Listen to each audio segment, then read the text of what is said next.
गांव रामपुर में आज चहल पहल कुछ ज्यादा ही थी। चौपाल पर बैठे बुजुर्ग कानाफूसी कर रहे थे और औरतें घरों में खुसुर फुसुर कर रही थी। कारण था ठाकुर रतन सिंह के घर बहू का आगमन।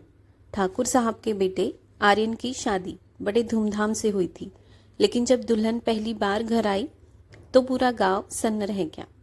उसकी गहरी सांवली रंगत ने जैसे गांव वालों की आंखों में चुभन पैदा करती थी। गांव की औरतें फुसफुसाई, अरे इतनी काली बहू! ठाकुर साहब ने आर्यन के लिए यही लड़की पसंद की। कौन अपनी काली बेटी को इतना अच्छा घर देगा? जरूर कुछ छुपा हुआ कारण होगा। ठाकुर साहब की पत्नी मीना देवी जब पहली बार अपनी बहू को देखती हैं तो तिरस्कार से कहती हैं, हे भगवान, यह तो हमारे कुल की शान पर धब्बा है। इतनी काली बहू, लोग क्या कहेंगे?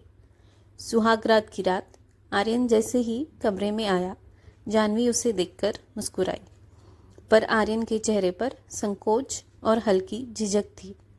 आर्यन संकोच से कहता है, जानवी, तुम जानती हो ना, माँ बाबूजी इस रिश्ते से खुश नहीं है। जानवी मृदु स्वर में कहती है, जानती हो आर्यन, लेकिन क्या तुम खुश हो?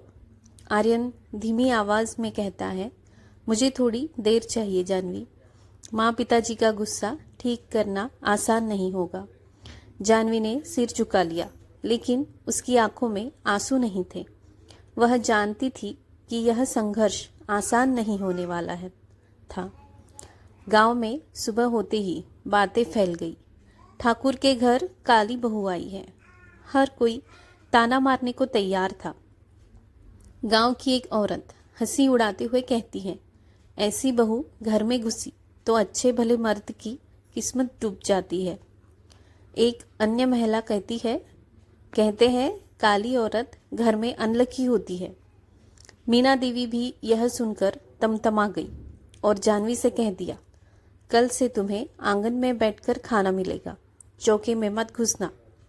जानवी ने सब सह लिया, लेकिन उसने तय कर लिया था कि वह खुद को साबित करेगी। एक दिन घर में पूजा रखी गई, लेकिन उसे छूने तक नहीं दिया गया।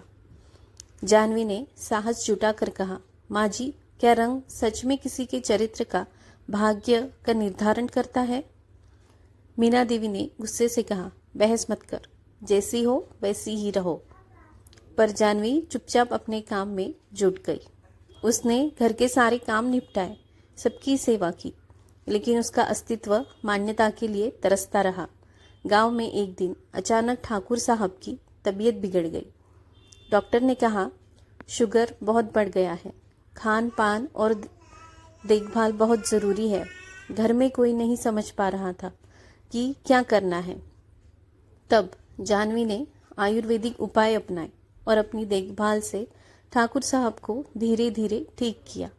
एक दिन ठाकुर साहब ने जानवी को आवाज़ दी, बहू, मेरे लिए दवा बना दो। मीना देवी चौंक गई। उनके पति, जो कभी बहू की परछाई तक पसंद नहीं करते थे, आज उसी से सहायता मांग रहे थे। धीरे धीरे गांव की महिलाएं भी यह देखने लगी कि जानवी केवल अपने रंग की वजह से नहीं, बल्कि अपने कर्मों से पहचानी जाती है। एक दिन गांव के स्कूल में एक शिक्षिका की जरूरत पड़ी। जानवी पढ़ी लिखी थी। उसने स्कूल में पढ़ाने की इच्छा जताई। पहले लोगों ने विरोध किया, लेकिन जब बच्चों की शिक्षा में सुधार हुआ तो सबने उसकी प्रशंसा की। गांव की एक महिला अचरज से कहती है, अरे हमारी काली बहू तो गांव का मान बढ़ा रही है। एक दिन जब मीना देवी ने जानवी को चुपके से गरीबों की मदद करते देखा तो उनके अंदर की कठोरता पिघलने लगी। रात को जब जानवी खाना परोसने आई तो मीना देवी ने पहली बार उसे रोक कर कहा, आओ हमारे साथ खाओ। जानवी की आंखें छलक उठी। आर्यन ने हंसते हुए कहा, माँ, आपने देर से ही सही, पर आखिरकार सच को स्वीकार कर लिया।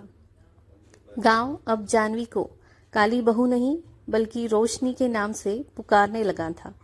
उसकी मेहनत, धैर्य और प्रेम ने न केवल उसके ससुराल बल्कि पूरे गांव की सोच बदल दी।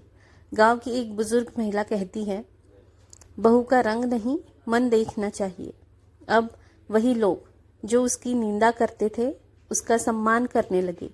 इस कहानी से यह संदेश मिलता है कि इंसान का रंग नहीं बल्कि उसके कर्म उसे महान बनाते हैं।